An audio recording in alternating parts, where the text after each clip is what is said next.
Welcome to Foreign Countries, Conversations in Archaeology with me, Ash Lenton. And click the Patreon button, foreigncountries.podbean.com. Today we are concentrating on the peopling of Northeastern North America, what is now the New York State and Ontario area. My guests are Emeritus Professor Christopher Ellis of the University of Western Ontario and Dr. Jonathan Lothrop of the New York State Museum. So welcome Chris and welcome John. Now Chris, I understand there are some really big gaps in the archaeological record and the knowledge of this area in this period. So where are you with this? Yeah, a lot of the research that we did in this paper in particular is an attempt to refine our understanding of the chronology of events in this early time period. We've had a real shortage of radiocarbon dates, so it's hard to get more refined chronologies that way. And so for too many years, or for a long time, we've lacked types of dating or looking at manufacturing sequences and how they may differ on the assumption that they shift over time and in certain ways over time. And that by doing so, we can look at particular assemblages and start arranging them in some sort of sequence that's more refined than simply the broad category of, say, and we're looking at fluted points, like they're just fluted points and they're all early and they date within this 2,000-year window or 1,000-year window or whatever. So we're trying to break down that into smaller time frames and refine the chronology so that we can get, with a really good chronology, we can answer some bigger questions on that and build on it. I mean, having a really good chronology is always, to me, the baseline. If you've got, it's sort of garbage in, garbage out if you don't have that. And so by getting that through detailed analyses of these lithic assemblages, looking at technological changes, documenting how assemblages are similar or different, and reading some temporal stuff into that, we can get a better understanding of the chronology. So as simple as that from my perspective on there. Now, John may want to add other things to that, but that's what this paper is in a sense about. And John, we are talking about early Native Americans using fluted points. Were they Clovis points? Yeah, if I can just add to that, the Clovis culture is the earliest widespread culture across North America. And these are, of course, early Native Americans. And archaeologists who study these early sites, they talk about Clovis, and sometimes the term is used incautiously, as you might say. So Clovis as an archaeological culture, it's defined south of the glacial limits in the Western US, in the Midwest, and in the Southeast. The poor stepchild to this story is the glaciated Northeast of New England and Canada. And there's just been this blatant base assumption that, well, Clovis happened everywhere else, and something later happened in the glaciated Northeast. And so this research is trying to, as Chris said, trying to refine that understanding and add a little more rigor to the terminology that archaeologists use. And in that vein, the term Clovis has been thrown around for Paleoindian fluted point sites in the Northeast for a number of years by some people. Others say it's not there, that all those sites date later. And so we're trying to get a better handle or understanding of both the chronology and also the cultural dynamics. What is the relationship of these people based on the archaeology in the glaciated Northeast to these presumably earlier sites of these Clovis peoples to the west and to the south? And in part, one of the issues is that radiocarbon dating for fluted point sites in the Northeast, it's limited as it is everywhere else in North America. We've only got about a dozen acceptable dates for fluted point sites in the glaciated Northeast. So that doesn't tell us the whole story. So we're essentially trying to use other aspects of the material record to, in essence, develop a relative chronology, so to speak, that shows the chronological and potentially ancestral links between these early Paleoindian groups in the glaciated Northeast of North America and so-called Clovis groups to the west and to the south. Yeah, Chris mentioned a lack of radiocarbon dates. So how well is the time period established? The most conservative estimates for the age of Clovis to the west and to the southeast in North America is around 13,000 to 12,800 years ago. Some people think the onset is as early as 13,400 years ago, but there's disagreement about that. So if we just take the most conservative chronological model, is that Clovis dates to around 13,000 to 12,800 years ago. The handful of radiocarbon dates that we have in the glaciated Northeast that begin at about 12,700 years ago. So the question, the other aspect of this question is that our oldest dates of 12,700 for fluted point sites in the glaciated Northeast, are those the oldest sites? Or are there perhaps somewhat earlier sites that relate to this potentially descendant relationship between Clovis groups who are believed to have migrated into the region and are reflected sooner or later by these fluted point groups in the glaciated Northeast? And related to that, there's the problem that we have so few radiocarbon dates, and if these are populations moving into the area, they're going to be rare early on, the occupations, and therefore our dates may not be representative of the earliest dates. There is that problem too. And you said that you used other aspects of the material record to solve some of these problems. Well, I mean, people have used point typology for years. And as John said, in fluted point typology, people have tended to use broad characterizations of some of these that are fairly unrefined. And in the traditional sort of models, they've largely focused on things like outline shape and things like that to distinguish it. The Clovis points or size. The Clovis points are large and more parallel sided, whereas later fluted point forms are smaller and expand from the base or have narrower bases. There's a whole bunch of things that people talk about, but in terms of those sorts of characteristics, more recently, there's been a lot of emphasis in general in Paleoindian and fluted point typology in using geomorphometrics, but they're using largely 2D approaches, and they're looking, for the most part, they're looking just at outline shape. And at some level, I guess my gut reaction to that is, well, you're just looking at outline shape. When I was an undergraduate and first exposed to this, the person who mentored me always talked about how they were made, basically, not just what they look like in the finished product, and always stressed that you can have things that look similar in outline shape, but in fact, they're made totally different. So if you're just looking at the morphometrics or the outline shapes, then you can have a broad range of things. But what I began to suspect, and I think John too, is that if you look at these, say, large parallel-sided points that are more in the Clovis vein, they can actually have similar outline shapes, but they can be made very different. And so you can end up with a form that's very similar, and yet they're made very different. And it was stressed to me early on, going back to the 60s with my mentor, Bill Rosa, the late Bill Rosa, that they're fluted differently. They may look the same in terms of their outline shape and their size and so on, but they're fluted differently. So for years, I've been interested in trying to document how these items were made. Right, so how do you relate the fluted points in this region to the wider Clovis area? In Ontario, where I am, the problem is that most of the fluted point sites we have are not anything like Clovis, or they seem to be later. And we never had any sites that we could actually look at in detail to evaluate this, that have debris from manufacture that we can get at. How are they making these points? And not just fluting them at the last part where they thin the bases and that, but how they reduce the bifaces to get to the finished product. So one of the approaches that John and I took, that we had samples available that had that kind of data, that hadn't been analyzed in the kind of detail that we wanted to do, or that weren't previously available in the case of the assemblage that I looked at, that we could bring them to bear that way, looking at how they were made, to see if they were made similar to Clovis points or differently, even though they had similar general outline shapes. And then the second approach we used was more of a typological, did look at the finished points.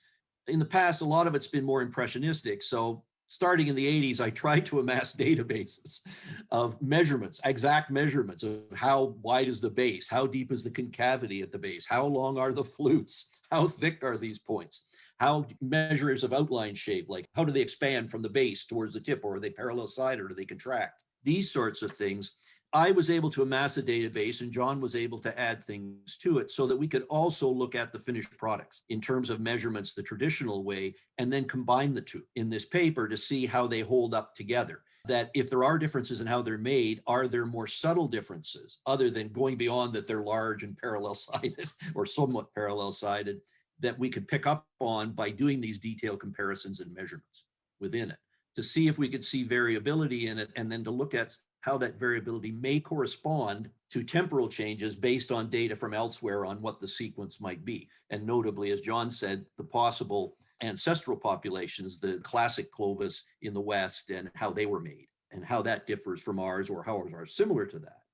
Okay, so looking closely at how they were made, what defines a fluted point in North America? It's not the only place on the planet that they were made in prehistory, but in North America, these fluted points are all distinguished by a flake removal along short or long flake removal up from the base of the point on each face. Sometimes there are multiple flute removals on each face, sometimes just one. And you see it, it's a very symmetric technology from that standpoint. So you'll see it 99% of the time, you'll see a flute on each face of the point. Why are they doing that? Well, the thinking is that this relates to decisions about how these points are hafted as a stone tip on a weapon foreshaft for hunting. Obviously, it's not the only way to haft a stone point tip, but this is what people were choosing to do at the end of the late Pleistocene in North America. I understand that the fluted points vary greatly in size, so do you identify them as large weapons and smaller weapons? Is it as simple as that? Well, I don't know if I'd agree with that. There's other problems too, because I mean, it depends how broadly you want to look at fluted points. There are some absolutely gigantic ones from these caches in Clovis in the West. And as far as I'm concerned, I think they're more offerings or something like that. They're hypertrophic bifaces like you get later in the Archaic that you often find in burials and that, and obviously had a significance that went way beyond any sort of simple weapon. So you do get large ones like that. In the Great Lakes, there certainly does seem to be a diminution in size over time, as there is in the West, from Clovis to Folsom. In the Great Lakes, these earlier point types, these more Clovis-like to later forms, which we call different type names, they do get smaller. I mean, I'm certain that a lot of them were used as weapon tips.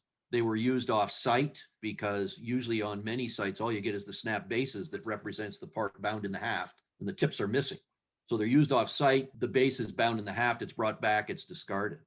So on the sites, all you find is the bases, so plus impact fractures and things like that. And there have been studies that looked at the amount of impact on them, not necessarily from the area that John and I are in, which suggests that a lot of them were proposed with the spear thrower because of the force with which they're being used. That doesn't mean that some of them couldn't have been used as spears as well, hand-launched spears or thrusting spears. And in fact, in the Great Lakes area, on these early sites, you can sometimes get smaller variants of them that are quite small. And whether that's due to reworking or that they might be darts versus the larger ones, which are hand-thrown spears or something like that. And the earlier forms also could be used for other purposes, I think, as knives and things like that. So I don't think they were completely tipped weapons, but the kinds that they tipped, I'm pretty sure that they were using spear throwers for a lot of them, but whether they were all used that way is another question altogether. So how do the northeastern sites present in this picture? What's the evidence there? The Rogers site is a recently discovered site. It was found in the 1970s, but it was found by a non-professional. He was an individual who began surface collecting sites in plowed fields. I mean, in much of the area of southern Ontario, the ground surface today is what it was at the end of the Glaciated. So a lot of this stuff is right in the plow zone and cultivated fields. And so these artifacts are turned up. And this fellow started collecting in the 1920s when he was a young kid. And he amassed collections from a large number of sites dating over the whole pre-contact, pre-European time period in Ontario. In the 1970s, it shows you how rare these sites are. He'd been collecting for 50 years and he had never found one of these sites with fluted points, and he found this site. And because he knew they were rare and he was actually a fairly self-educated, well-known about this stuff, he started going back to this site. He went back like tens of times. He'd go back several times in the summer to collect off it. And he amassed a collection of about 1,000 artifacts from this site, plus, boxes of flaking debris from it. So it was the new site that hadn't been reported before. And the nice thing is that it had a complete sequence of biface manufacture there. There's a lot of finished fluted points, but there's also earlier stage bifaces. I don't think they did the whole complete thing. I think it's close to the lithic source, main lithic sources they use. So they roughed them out very early or selected blanks. And then they brought them to the site. And then you get the second, third, fourth stage in the sequence that we used, manufacture of them. It also had these large parallel-sided fluted points. And we had never found a site with this kind of points on it, or at least one with a large sample like this. So it was a golden opportunity to begin exploring what these large parallel-sided, which I'm pretty sure are the earliest group of fluted points as a whole, what they were like, and document in detail. And so John and I got talking about this, and John was at the New York State Museum. And of course, they have a collection from there that he can describe about that particular site. Yeah, so the counterpoint to the Rogers site in Ontario is the West Athens Hill site, which is in eastern New York in the Hudson Valley, this major north-south trending river About halfway up the valley, there's a locale called West Athens Hill, where there's very distinctive, generally greenish toolstone that can be quarried from the top of the hill. And back in the early 60s, an avocational archaeologist, a telephone relay tower was being constructed on the top of the hill, and he followed the bulldozer and was finding all these Paleoindian tools. And he told the state archaeologist and his assistant, Bob Funk, about this. And they ended up doing excavations there in the 1960s and very early 70s. And it's really kind of an iconic site because there are very few sites of these early Paleoindian peoples making fluted points where investigations have taken place at the quarries where they're actually mining the stone and carrying away finished tools and tool blanks as they move on their seasonal rounds. But West Athens Hill was one of those examples. And so the site had been reported in a number of publications, but there had never been any detailed technological study of how fluted points were being made there. And this is important. Both Rogers and West Athens Hill were important in that regard because the collections provide a record of how these fluted points are being made. And when you talk about Clovis, one of the distinguishing features of that technology is how the Clovis fluted points are made. And there are certain features about them that you just don't see at later times anywhere. Could you just explain that? One of the features in the early part of the manufacturing sequence is how they're driving flakes off the bifaces. They're taking big blank and then they're driving flakes off to thin it down so they can ultimately produce a fluted point. But in that process, they're using a very aggressive method of toolstone reduction that Bruce Bradley first identified called overshot flaking, where you're driving flakes all the way across from one side of the biface on one face to the other side. And it's a risky procedure because you can break the biface that way, but it's also very effective at rapidly thinning the biface. Sometimes those flakes are not going all the way across. Those thinning flakes, sometimes they're going most of the way across, and that's called overface flaking. So there's this feature of Clovis point manufacture overshot and overface flaking, which most archaeologists today would agree is a distinctive characteristic of Clovis fluted point manufacture. The other feature that Chris will talk about more later is how the points are fluted. And on Clovis points, they're not trying to drive off very long flutes. They're using what's called a diagonal fluting technique, which you're driving a flake off right at the center of the base, at the center plane of the point in process. And so the flutes are very short. And that's a distinctive feature that Chris especially will talk about more later with the subsequent analysis. And what were the actual raw materials?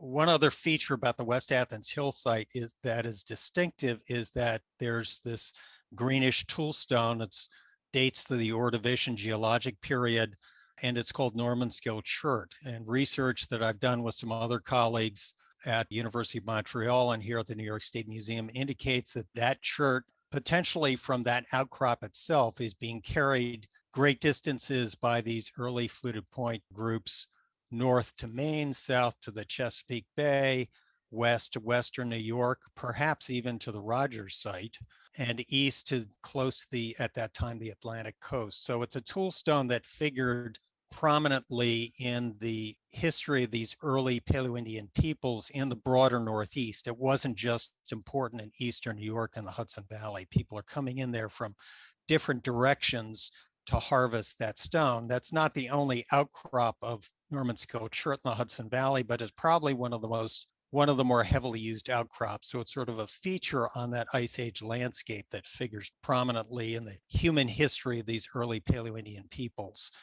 not just in New York, but in the broader Northeast. So having analysed these two sites, what do you know now that you didn't know before? For the manufacturing, because we now have assemblages or assemblages that we've analyzed in that way, because West Athens Hills has been known for a long time, we can begin to quantify if they have these sort of typical Western Clovis-like characteristics in their manufacture, or are they something different? Are they made differently, suggesting they might be later in time? And essentially what John and I found is at West Athens Hill, you have a lot of this overface and overshot flaking in certain stages of manufacture, which is a more Clovis trait. Whereas when we look at the Rogers site in Ontario, despite the fact the points are similar in outline shape in that, the bifaces don't have anywhere near as much of that overface or overshot flaking. And because you find that in the earliest Clovis, I mean, the suggestion to us was that maybe this means that Rogers is later in time, that it's a time that that technique started to basically disappear, because you don't see it in later fluted point industries, certainly in the area, what are clearly, I think, later, more Folsom-like, or whatever you want to call them, barns. We call them different names here. So that suggested that West Athens Hill, even though both of these sites have these larger parallel-sided points in general, in impressionistic, that West Athens Hill has a lot more in terms of Clovis characteristics in terms of how they were made. We also found, looking at the way that they were fluted, when you start to get to the final stage, essentially both West Athens Hill and the site that I was dealing with, Rogers in Ontario, they both were fluted very similar. And it's a manner that's very much like Clovis. So in other words, Rogers has the later stages. The fluting is very much like Clovis, but the earlier stages are not. The thinning is not there. Whereas at West Athens Hill, they're using Clovis-like thinning techniques, and they're also fluting them more like a Clovis point would be fluted, versus some of these later variants, which are fluted much more carefully with longer flutes and so on. Basically, for the fluting, the bases can be prepared in various ways to knock a flake up the face of the biface, and they just prepared them differently. In the paper, we showed that the kinds of platforms, the way they're setting them up at both of these sites is more Clovis-like. They're not trying to remove large flakes. And they seem to have been a little bit more flexible in the preparation, because if you want to remove a very long flute, do highly prepared bases, they were a little bit more laissez-faire in particularly how they stuck to things, but most of the time they were using a technique that is very much like Clovis in the West. That led us to suggest that, yeah, these are early sites. Now, we know from past experience that you can get larger parallel-sided points that are fluted more like Folsom in the Great Lakes, so they're later in time. But none of these sites have that. So we suspected that the sites that John and I were dealing with are amongst the earliest sites, but between the two, that West Athens Hill was earlier than Rogers, because it didn't have as many Clovis-like traits. Now, even West Athens Hill, one of the traits of Clovis, for example, in the West is a true blade industry, using conical cores and so on to produce true blades. We don't get any of that at our sites, which led us to suggest that that's something that drops out early. And it may be that all of our sites are later than the classic Clovis, but they overlap the tail end of it when these sorts of techniques have fallen out of use or starting to fall out of use. But the one thing they're retaining is how they're actually being fluted. But the earlier stages of manufacture, the production of blades and other things like that has disappeared. So that was, in a nutshell, I think, what we concluded from the actual analyses, that we had sites that are probably in line with the radiocarbon dates slightly later than the initial start of Clovis, and that you've got some changes in how they're being made, but there's still enough similarities. They're the closest thing we've seen to something that's Clovis, which we hadn't seen before, especially in Ontario. So just to sort of build on that, what the study indicated was that there are a handful of early fluted point sites in the broader glaciated Northeast that have points that are very similar to Clovis and were made in similar fashion as well. But the absence of the blade core technology that is one of the other major calling card of Clovis stone technology, its absence across the entire glaciated Northeast, in our opinion, that again is consistent with the idea that these earliest fluted point groups in the glaciated Northeast, they're descendant from Clovis, but they're not, their technology has evolved in other ways, having come into the region. And a true blade technology, we just don't see that anywhere in the glaciated Northeast. So that's a fundamental observation. We've talked about materials and manufacture, but how do you relate that to the people? What can you say about social life in the glaciated Northeast? Yeah, that's a great question. And I'll just throw out a little bit out there and then Chris can follow up on it, because Chris has really done a lot of work on this. But as I mentioned earlier, this Norman scale chert, geologic sourcing indicated that for many of the early Paleoindian sites across the glaciated Northeast, where this stone was found, it was being carried great distances in all cardinal directions. And we interpret that, as part of a larger model that most researchers have, that these people are highly mobile. They're moving significant distances in the course of an annual round across these ice age landscapes 13, 12 and a half, 12,000 years ago. Why are they moving those vast distances? Well, part of it probably relates to potential reliance, at least seasonally, on migratory prey like caribou. Other food resources were probably highly seasonal in their nature at that time, at the end of the Ice Age. Winters were bitterly cold, and so climatic contrasts were really pronounced over the course of an annual year. So, Chris, are you seeing clear patterns in their actions, in their behavior? The nice thing is that our fluted point typologies, including this, do seem to match the use of raw material sources. And by that, I mean in places like Ontario and Michigan, if we take these as the earliest points, like the Rogers site, represent the earliest, then we have the ones that have similar outlines, but they have more full fluting, what in the Great Lakes we call Gainey. They look like Clovis in outline, but they're fluted like Folsom points. They're very well fluted with long flutes in that. If we start to look at those assemblages and see what raw materials they're using, what we find is what we think are the earliest, they're using only certain sources. But over time, through the sequence of those into later fluted points even, they begin to use more northern sources, which were never used before.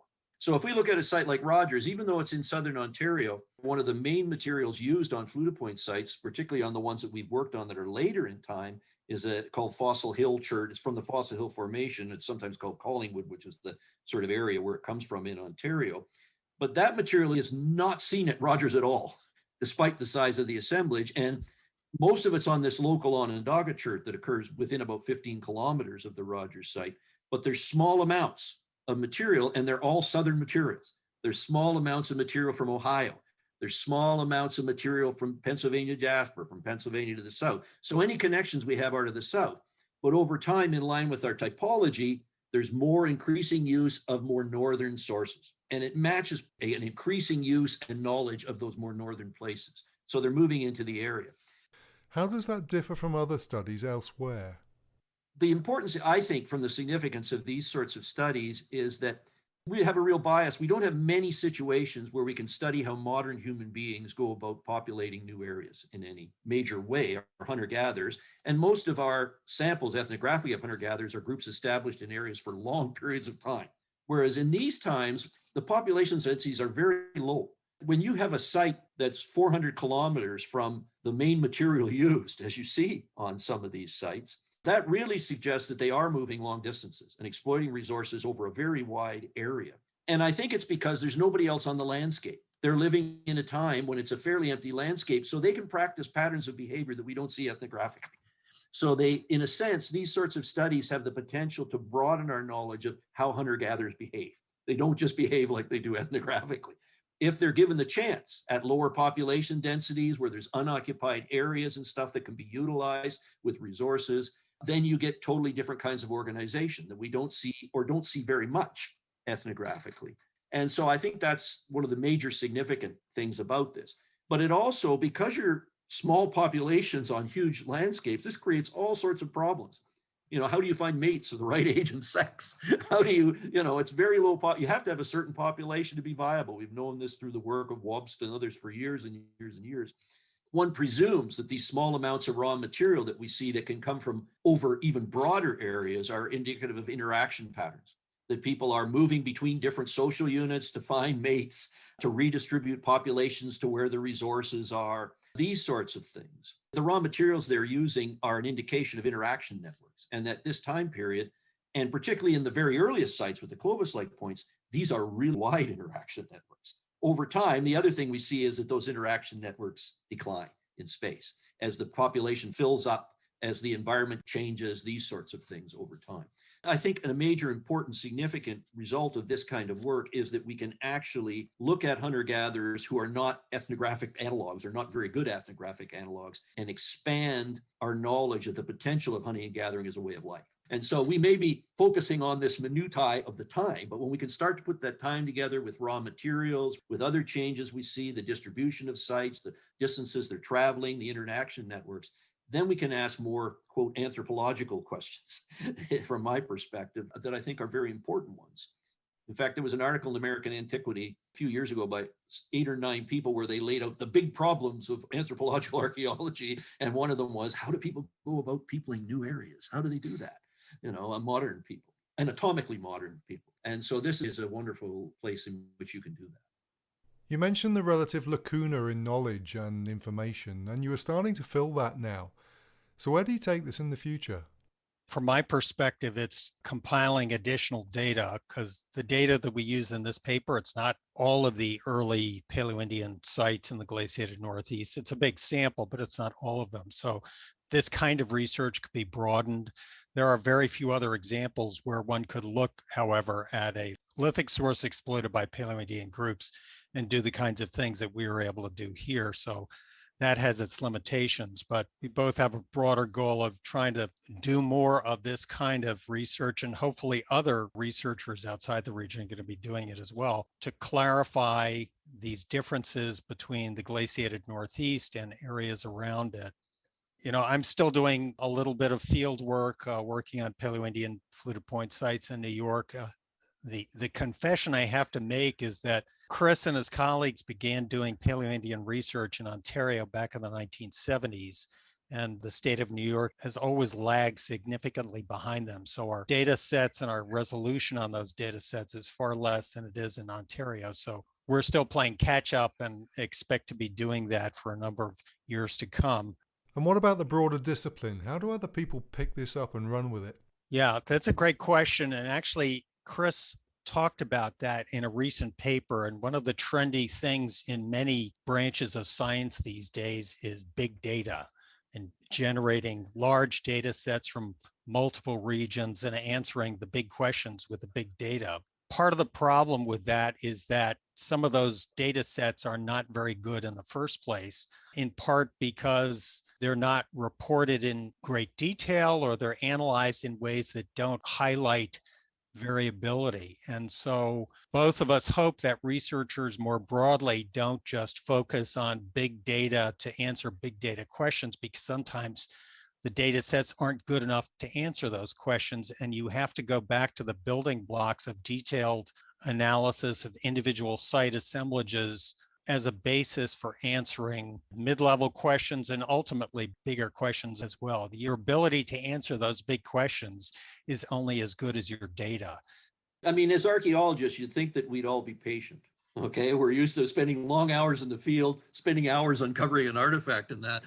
I think we're attracted by the big questions, you know, the meaning of life, all of these sorts of things. But to answer those questions, you can't just jump there and do that. You have to be patient and build up detailed studies. I always think that detailed site reports are the basic building block of archaeology. When I write a monograph on a particular site, now I realize I can't possibly describe everything in there that might be significant, but still people know those collections are available and you know what sorts of information would be useful. John and I have shown in this paper that how points are fluted. We didn't talk much about here, but how you measure them and how you compare them statistically, that you can recognize patterns in these data, and we'd be a lot better off if we had more data we could amass on these. There are huge collections of points from particular sites. One that comes to mind is the Bullbrook site in Massachusetts. This is a huge, huge site.